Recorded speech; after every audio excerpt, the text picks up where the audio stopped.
안녕하세요. 자, 오늘은 39강인데요. 우리가 지난 시간에는 2차 대전까지의 내용에 관한 문제를 이제 몇 개 풀어봤었고, 이제 오늘은 전쟁 이후의 사회를 이제부터 시작을 합니다. 자, 2차 대전 이후의 세계의 어떤 역사를 우리가 하나의 어떤 그 테마를 가지고 이제 공부를 한다면 단연 콜드워, 냉전이겠죠, 냉전. 미국과 이제 소련의 양극 체제로 세계가 접어들게 됩니다. 자, 그러면 2차 대전 이전에 이 패권 국가들 있잖아요. 특히 이제 유럽의, 서구 유럽의 이제 몇몇 중심적인 영국, 프랑스 같은 그런 국가들은 이제 두 번의 전쟁을 걸치면서 몰락을 했고, 이제 새롭게 세계 어떤 그 뭐 정치, 경제, 사회, 문화의 축으로 이제 등장하게 되는 미국과 소련은 사실 본격적으로 전쟁 끝나고 콜드워가 시작되기 이전에도 이미 이 둘 사이의 갈등은 어느 정도 예고가 되고 있었다고 봐야지 돼요. 뭐 생각하면 간단한 건데 세상에 대장이 둘이 있을 수가 있나요? 그러니까 이제 서로 갈등과 견제와 이런 것들이 계속 왔었죠. 전쟁 끝나기 이전부터도. 자, 그럼 오늘은 그 상황부터 한번 추적을 해보도록 하겠습니다. 자, 또 나왔어요. 아, 지겹습니다. 얄타 컨퍼런스. 얄타 컨퍼런스에서는 미국 대표로는 루즈벨트 대통령이 사선 당선 직후에 참석을 했었죠. 근데 그 당시에까지만 해도 이제 미국이 핵무기를 일본을 대상으로 사용할 의지는 아직 없었기 때문에 소련 측의 아시아전 참가가 요구가 됐었어요. 그래서 소련에 여러 가지를 이제 양보를 했는데 그 중에 중요한 게 동구 유럽을 전후의 동구 유럽의 어떤 질서를 재건하는 것을 소련한테 이제 맡기기로 했다는 것이었죠. 그래서 이것은 지난 시간에 제가 설명을 드렸었던 내용이고요. 그랬는데 이제 루즈벨트 대통령 돌아가시고 트루만 부통령이 승계를 했어요. 그래서 포츠담 컨퍼런스 같은 경우에는 트루만 대통령이 미국 대표로 참가를 했습니다. 이 포츠담에서 여러 가지 이렇게 안건들이 다루어졌는데 뭐 War Crimes Trial이라든가 제가 요거는 자세히 설명은 안 했었는데요. 이거는 2차 대전과 관련해서 굉장히 중요한 주제 중에 하나예요. 그러니까 전쟁을 일으킨 그리고 전쟁 중에 어떤 반인륜적인, 비인도적인 그런 범죄를 저지른 그런 자들에 대한 사법적인 재판이 이루어진 게 2차 대전 이후에 대대적으로 이루어졌거든요. 그래서 요거 세계사에서는 굉장히 중요한 주제인데 우리는 지금 미국사를 공부를 하는 중이니까 이런 게 있었다라고 알고 넘어가시면 좋겠고요. 그리고 이 자리에서 이제 아토믹 바밍의 가능성 같은 것도 제시가 됐었죠. 근데 뭐 지금 공부하려는 건 이게 중요한 게 아니라 여기서도 역시 이 동부 유럽 쪽 소련에 맡겼잖아요. 소련에 맡겼는데 이 소련이 향후에 동구 질서를 어떻게 재건을 할 것인가를 두고서 이제 양쪽에 아주 첨예하게 다른 어떤 이해관계가 여기서부터 드러나기 시작했다는 거죠. 여기 포츠담에서부터. 그게 뭐냐?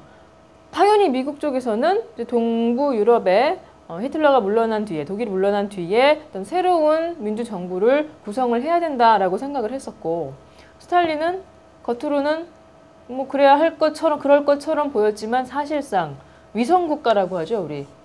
소련 공산주의 이 국가를 둘러싼 어떤 그 서구 자본주의 국가와의 쿠션, 완충제가 될 수 있는 그런 위성국가로 삼으려는 구상을 하고 있었던 거죠. 그래서 이미 이때부터 어긋나고 있었다는 얘기예요.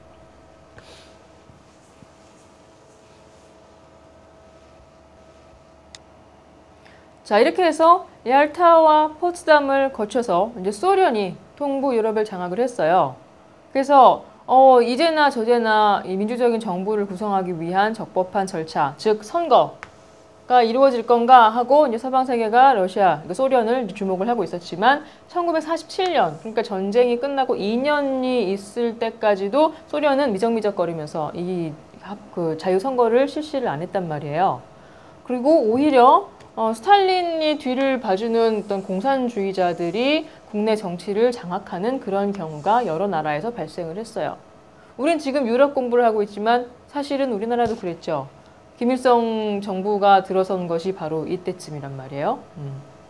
그러니까 이런 상황을 이제 두고 보던 이 서방 측에서도 여기에 대한 경고를 이제 점점 날리기 시작하는 거예요. 대표적인 사람이 극명한 반공주의자였던 처칠입니다. 이때 처칠은 수상은 아니었어요. 수상은 다른 사람한테 넘겨주고 이제 이곳저곳 다니면서 이제 연설을 하던 시기예요.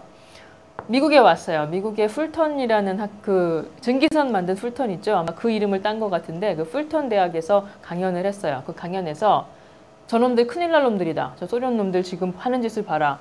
아이언 커튼을 치고 있다. 자기 주변을 철의 장막으로 둘러싸고 있다. 여기서 말하는 철의 장막이라는 게 결국 Satellite Countries, 위성국가를 만들고 있다는 얘기가 되겠죠. 그래서 강력하게 경고를 합니다. 우리 여기에 대해서 아주 적극적인 어떤 그 대응을 하지 않으면 안 된다. 그래서 경고를 합니다.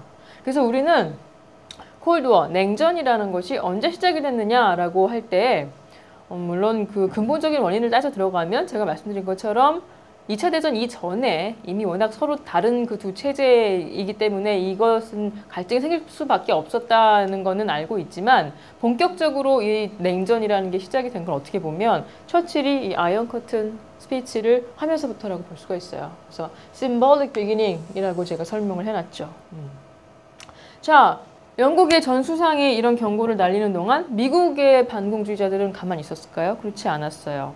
대표적인 그 미국의 외교학자 중에 조지 캐넌이라는 사람이 있었어요. 이 사람이 이제 외교 관련 학술지에 꾸준히 이 소련의 공산주의자들의 야욕을 경고하는 그런 내용의 논문을 실었었는데 그러면서 주장한 것이 containment policy라는 것이었어요. 미국의 대소련 외교는 containment, 견제, 강력한 견제, 그냥 뭐 두고 방조하는 그런 견제가 아니라 강력한 견제가 되어야 한다라는 주장을 폈고 그리고 이것이 실제로 받아들여졌고 그것이 90년에 공산권이 완전히 붕괴가 될 때까지 어떻게 보면 미국의 그 대공산주의 외교 노선의 기조로 쭉 이어져 왔다고 우리 생각할 수가 있어요.